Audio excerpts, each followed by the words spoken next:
Hello and welcome to this week's Rebel Report. I am your host, Cindy Van Arnhem, master numerologist and possibilitarian who is deeply passionate about supporting the global shift from survival mode to thrival mode. So I love working with healers, coaches, and spiritual teachers to help you trust your own intuition and be your own leader. And every week I like to pop in and just get a feel for the energetic weather that we'll be experiencing in the time ahead. Just like we can predict the weather outside, so too can we predict the energetic weather. And I love to use this information to leverage it to our success. We are never, ever, ever at the whim of the energetic influences. What we can do is use them to our advantage. Excuse me. So this week, as we step into the week of April 11th to the 17th, we've got all this diamond energy coming in to support us in moving things out into the material world. We've got this beautiful 3 energy beginning at the end of, or the beginning of the week, and we move into a 9 on Sunday at the end of the week. Now, we've also got a full moon in Libra showing up on Saturday in that ruling 8, 5 of diamonds energy. So we've got a lot of energy shifting this week as we've moved out of the spades and into the diamonds. So what does all that mean? One of the things that's really standing out to me this week is that it's time for us to understand that we're not going to be rescued by anyone or anything. We like to think that maybe our government's going to figure it out. Maybe our politicians will come along and sort things out. Maybe somebody will create a new relief program that's going to save us all. And it's simply not going to happen. Why? Because we are designed to stand in our own sovereignty, in our own leadership, to trust ourselves to lead our own lives. That we're not meant to be rescued or saved by outside sources. We're not meant to be at the whim of what's happening outside of us. We are meant to stand in our power, to stand in our truth, to lead ourselves, and to be sovereign. But that's not easy to do if you don't trust yourself. Trusting yourself is key. This is one of the biggest things that I get from my students and my clients all the time. I just want to trust myself more. I don't know if I'm intuitive. I don't know that I trust my intuition. And therefore, they second guess themselves. They look outside of themselves for answers. They think someone else might have better answers than them. And it throws you off your success path.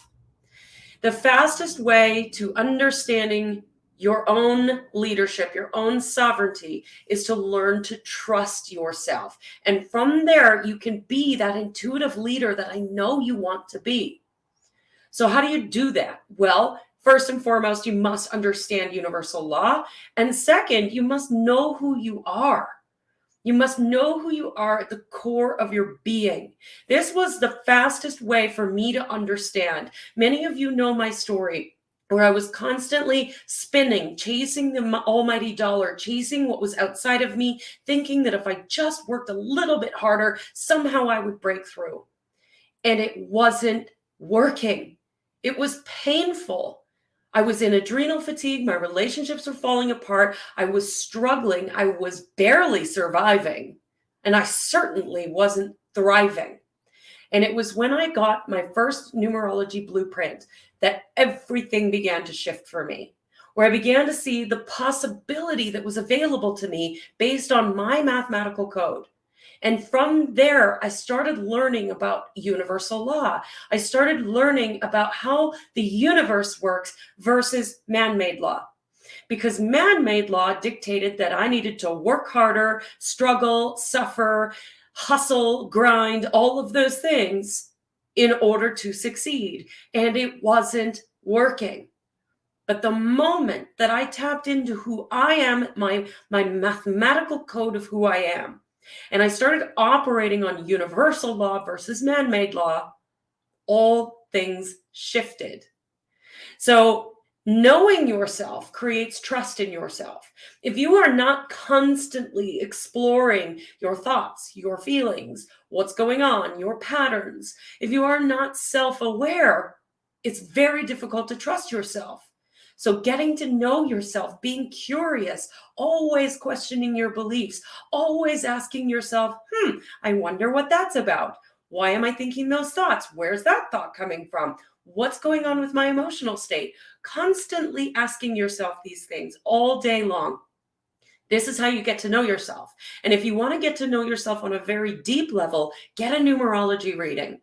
It changed my life exponentially to see myself in a way that I had never seen myself before. And yet it was like a remembering because of that mathematical code of who I am, of who you are. It allows you to remember the core of your being. So number one, know yourself so that you can trust yourself. The more you get to know yourself, the more you can trust that intuition that's kicking in. Every single human being on the planet is intuitive, but not every single human being on the planet trusts that intuition. So the second thing you need to know is you need to know your desires. It's one thing to know who you are, but if you don't know what it is that you want in this life, it can be very challenging to get what you want in this life. You end up flailing all over the place. You end up deferring to other people's dreams versus your own. You stop leading yourself. So knowing your desires creates a focus, a laser focus, so that you know this is who I am and this is what I want. That over there doesn't match that, so I'm not doing that over there. That human being, what they're doing in the world is amazing and I love it, but I'm not going to focus on that because that's not what I want. That human being over there, what they're doing isn't great. I don't love it, but I don't need to focus on it because it's not what I want. And for those of you who are out there who are listening, who may think, well, that's kind of selfish to only ever focus on what you want. Here's the thing. The law of one states that all of us are connected. And so what I want is also what millions of other people out there want. What you want is also wanted by millions of other people. Not all of the people, but millions of people. And so in you focusing on what you desire in your world, you are giving millions of other people the permission to do the same, to desire the same thing, to go after their desire, to focus on their desire. It is not selfish. It is of service to humanity to focus on your desires. Then the third thing, you need to know why.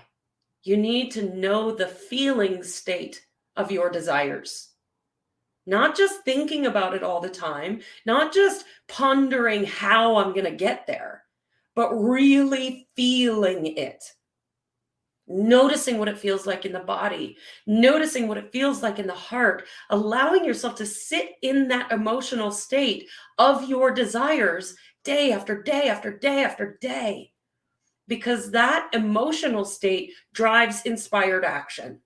So if you want to be a leader, if you want to be an intuitive leader, if you want to trust yourself, you must know yourself, you must know your desires, and you must know your why. If you know those three things, you've got everything you need. If you don't know those things, that's where you start.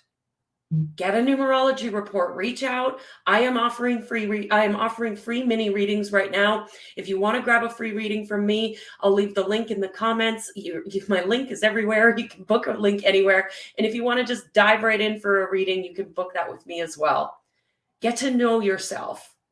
Get to know your desires and feel what it feels like to have those desires. This week is all about being your own leader. It is time.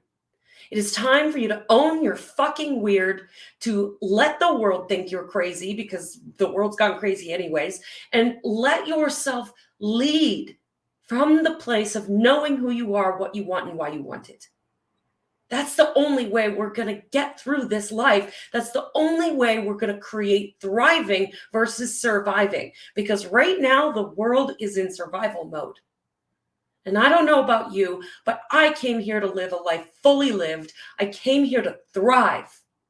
I did not come here simply to survive. I hope that lands. I hope you have an incredible, beautiful week. And know, as always, I love you, I believe in you, and I see your power. Bye for now.